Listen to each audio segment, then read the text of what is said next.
I just pressured my company into giving me a $14,000 annual raise, and I'm going to talk to you guys about how I accomplished that.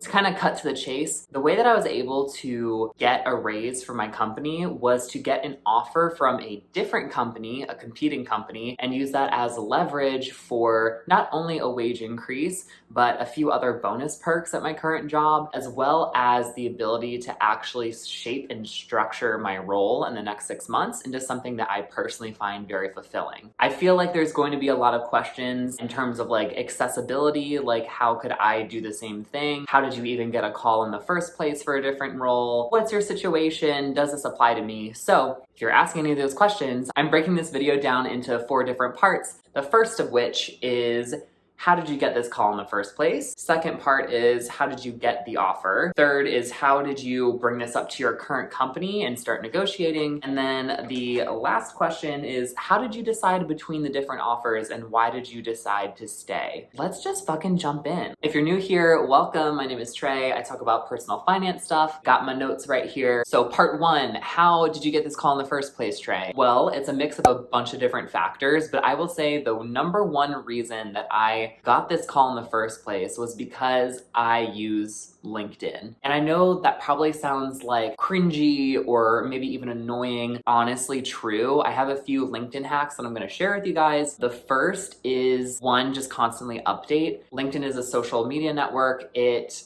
prioritizes people that are putting new information on the site and taking advantage of their different features. Like if you have media to share that's related to your role, that can really help with people finding your profile. So can actually just telling LinkedIn that you want people to contact you. There's an option called Open to Work. You can just click on that, and that tells recruiters that use LinkedIn as a tool for them to find talent that they can come to your profile because you're open to work, but it doesn't say on your profile to the public that you're open for work, because LinkedIn recognizes that your current employer probably would not be a good situation for you for them to see that. So it's a hidden feature. Only recruiters could see that you were open to work. Caveat being, if your current company uses LinkedIn for those purposes, someone with a recruiter profile could see that you're open to work. The second and third kind of LinkedIn hacks that you should be taking advantage of are skills and then just keywords that are related to the career that you want. With skills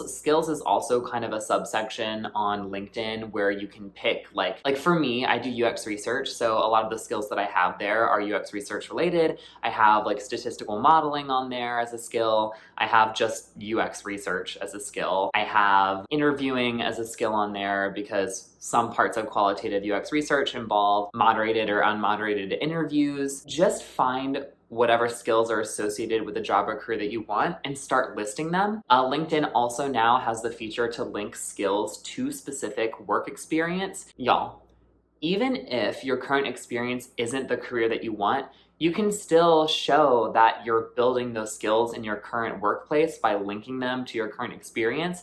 And then if you do get a call, just make sure that you're able to show that even though it's not the direct way that that skill would be used in the career that you're looking for, you have still built that skill in your current role, just applied a different way. That's not lying, that's not cheating, that is just truth. Like for example, in a role that I had before I got into UX research, I was in this translation company, and a lot of what I did was not necessarily interviewing people, but what I would do is I would interview and screen candidates for jobs. But I would interview these linguists for a potential big like federal conference or something where they would be interpreting like Russian or French or literally any language. And I'd be interviewing them about like what kind of settings that they liked and all of that. So it's not exactly applicable to UX research, but I also have a degree in psychology, and with my degree in psychology, I learned all of the foundations of qualitative research. So I had interviewing skills and I had qualitative research experience. So naturally, I knew that I had the skill sets to combine those into qualitative UX research, which I am currently doing. So basically, I guess I'm just saying, don't be afraid to put the skills that you want onto your profile. Just make sure that you have a way to link them if someone actually does follow up on them. And then the bit on keywords. Like on your resume, you want to have keywords that are associated with the career and the job that you want. For example, with UX research, I know that I wanted the words quantitative and qualitative methodologies on my resume and on my LinkedIn profile because a lot of people are looking for mixed methods researchers. That's what they call people that do both quantitative analyses and qualitative analyses. Just having those words on my profile, I know has gotten me interviews because I will have recruiters that call me and say, hey, this is something specifically that my employer is looking for. That's happened to me multiple times. So I would recommend going to profiles of people that have the job you want and then just looking at all the keywords that are on their profile, see things that come up multiple times, and then just incorporating those into my own resume or my own profile. It's pretty much the same idea as ATSs. I think it's applicant tracking system.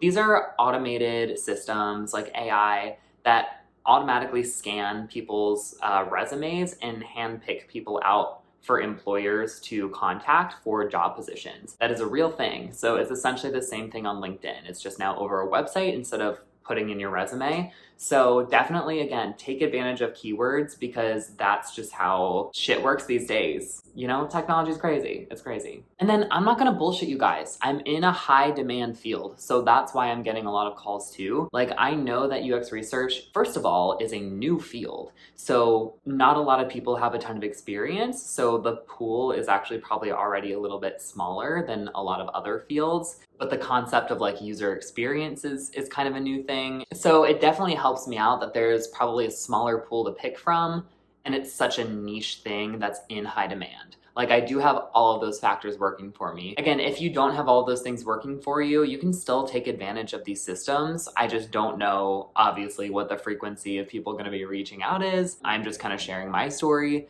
And I believe that there are definitely elements of what I'm doing that can probably be applied across different fields. Okay, moving on to part 2. How did you get this offer? Well, I think it's a combination of my own skills and the recruiter that I had for this company. The recruiter was definitely very motivated to fill this position. I think this guy may have had some type of bonus for placing me because he was even telling me like, hey Trey, like you're gonna be asked these interview questions, which I've never had before. So I think that obviously really helped me because I understood what I was getting into. And in addition to that, he even told me kind of the personality of the person that I was going to be talking to. He was even like, yeah, like she's pretty like easy to talk to. He was like, I don't think you're going to have a problem talking to her. She's mostly looking for people that work well in a team environment, who work well in an ambiguous environment, and people with startup experience, which you have all of those things. So I already knew kind of what personality that she was going to be looking for, like what my manager was going to be looking for. That was super helpful. In addition to that, I think my own self-awareness helped a lot, and also just having the job description handy. So I had the job description, which lined out pretty much all of the responsibilities that were going to be in the role. And of course, I looked at my own experience and identified kind of gaps. And that's the first thing I paid attention to. So with the gaps, I did the same thing like I was telling you guys to do on LinkedIn. I made a list of all tangential responsibilities that I've had that could be applied to the ones that are required in the new role to show that I do have the foundational skills required to get the job accomplished, even if I haven't done it in the exact way that the job is asking for me to accomplish them in. On top of that, for every single responsibility in the job description, I copied the job description and put it into my own document. And then after every single responsibility listed under it, I put an example so that when I was going to go into the Zoom call, I had all of my examples ready to go. So I knew that I could just fire off shit if she asked for specifics. I think the most important thing, try and connect with them and make common ground early. She kind of hinted at like some interests that she had. And so I asked about those. So like, in addition to talking about work, of course, people need to be talking about work during an interview, but if they show any signs of life in there, like any signs of personality, lean into that and play with it because at the end of the day, like people want to work with people that they like. So if you're able to establish common ground, whether that's through an interest, an emotion, whatever, like do that early on because that's really going to help. It is such like a vibe thing. Like it's learning how to play with energies. She asked me about my biggest accomplishment in life so far. And she was like, that can be work related or non-work related. The fact that she said non-work related made me think, okay, I think she wants me to go there. And so I actually kind of cheated. I gave two answers. I gave a work related and a non-work related. But I started with the non-work related because it seemed like she wanted to be talking about it. I started talking about figure skating because I learned figure skating as an adult, and she seemed to be really impressed by that. And I've actually done this before. My last interview at the company that I have now, I talked about figure skating and learning something so scary as an adult, and I landed this role too. So people love unique little things. So that's another tip. She started naturally asking me a lot of questions about it, which led us into a topic that like wasn't even about work at all. And so I asked her, hey, like, what do you like that's similar to this? And so she started listing her kind of like physical, like activity hobbies.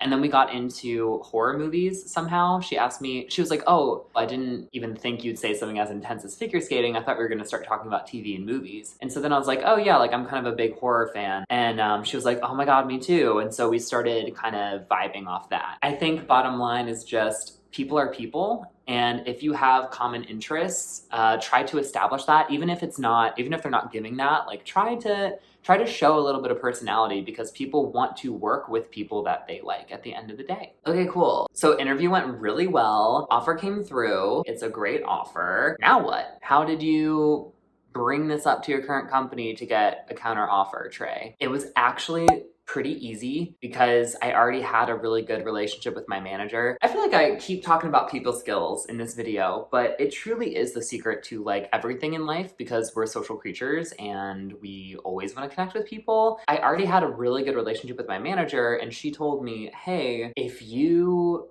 want to ever leave this company, please tell me like right away so that I can fix it. Honestly, the main motivation for me leaving would be money. I told her that I had an offer pending, and I told her, hey, I'm bringing this up to you because I told you that I would always let you know if I had an offer. She took it really well. She said, hey, I respect you so much for telling me. And then we talked a little bit about why I took the call in the first place, which led to kind of a series of grievances that I was airing about my current job. I would advise you guys, if you were to ever bring a potential like outside offer, even if you're lying about it, to be honest, like you can do this whole entire process if you don't actually have an offer on the line, to be honest. If you think that they're going to actually try and keep you. That's the thing. You have to feel like you do like kind of have the leverage. I mean, worst case scenario, they're like, yeah, we're not going to offer you anything. And you're just like, oh, okay, cool. But then at least you know they won't, and that you actually should be looking somewhere else. I had my list of grievances ready, plus the salary of the other offer. And I think that's really important that you give your current manager those data points so that they can try and come up with the best counter offer possible. So I let her know, and she said that